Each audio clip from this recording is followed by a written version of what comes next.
अस्सलामु अलैकुम वरहमतुल्लाहि वबरकातुहू। नाज़रीन व सामिईन, जैसा कि आपको मालूम है, रमज़ान शरीफ मुकम्मल करने के बाद हमने कदम रखा ईद की खुशियों में। ईद की खुशियाँ हम मना चुके हैं।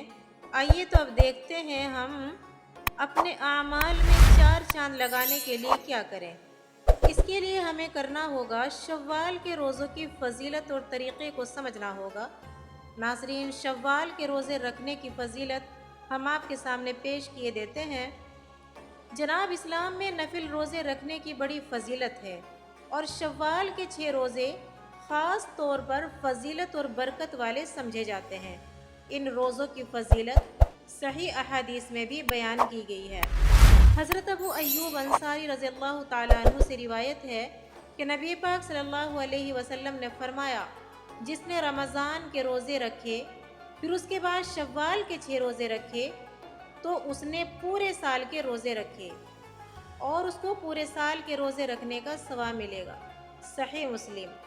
इस हदीस की रोशनी में उलमा इकराम फरमाते हैं कि शव्वाल के 6 रोज़े रखने वाले को ऐसा सवाब मिलता है जैसे उसने पूरा साल रोज़े रखे हों।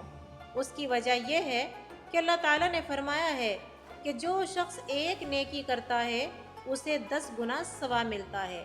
सूरह अनआम आयत नंबर 160। इस उसूल के मुताबिक रमज़ान के 30 रोज़े जब हम 10 से मल्टीपल करते हैं तो 300 बनते हैं और शव्वाल के 6 रोज़े मिलाकर 360 बनते हैं।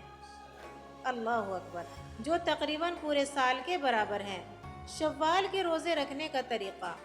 नंबर 1, तादाद शव्वाल के महीने में 6 रोज़े रखना सुन्नत है। नंबर 2, तरतीब। ये रोज़े मुसलसल या वक्फे के साथ किसी भी दिन रखे जा सकते हैं, लेकिन शव्वाल के महीने के अंदर होने चाहिए।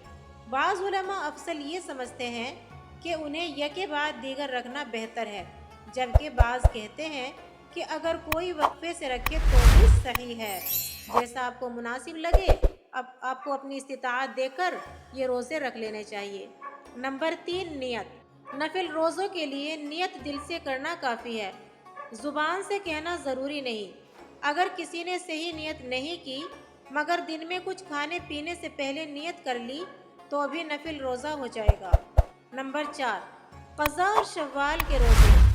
अगर किसी पर रमज़ान के रोज़ों की क़ज़ा बाकी हो तो बेहतर है कि वो पहले क़ज़ा रोज़े रखे और फिर शव्वाल के 6 रोज़े रखे। बाज़ उलमा के नज़दीक क़ज़ा और नफिल एक साथ नहीं रखे जा सकते, जबकि बाज़ कहते हैं कि एक ही नियत से दोनों का सवाब मिल सकता है। नंबर 5, इफ्तारी और सहरी। सहरी खाना सुन्नत है, अगरचे ये ज़रूरी नहीं। इफ्तार के वक्त दुआ मांगना मसनून है और अल्लाह ताला नफिल इबादत पर भी खूब अजर व सवाब अता फरमाता है। शव्वाल के रोज़े रखने के फ़वाइद। नंबर 1, पूरे साल रोज़े रखने का सवाब मिलता है। नंबर 2, रमज़ान के रोज़ों के बाद मज़ीद नेकी करने का मौका मिलता है। नंबर 3, ये रोज़े ईमान को मजबूत और तक़वा में इजाफ़ा करते हैं। नंबर 5, बदन और रूह की पाकीज़गी में इजाफ़ा होता है। नंबर 5, रमज़ान के बाद इबादत का तसलसल कायम रहता है और ये एक मुस्तकिल इबादत की आदत बनने में मदद करता है। शव्वाल के 6 रोज़े अजीम फजीलत के हामिल हैं और इनका अजर बहुत ज़्यादा है। अगर कोई शख्स रमज़ान के रोज़ों के बाद शव्वाल के रोज़े रख ले तो वो ऐसा है जैसे उसने पूरा साल रोज़े रखे हों। इसलिए हमें इस मुबारक मौके से फ़ायदा उठाते हुए ये रोज़े रखने की कोशिश करनी चाहिए ताकि अल्लाह की रज़ा और ज़्यादा सवाब हासिल हो।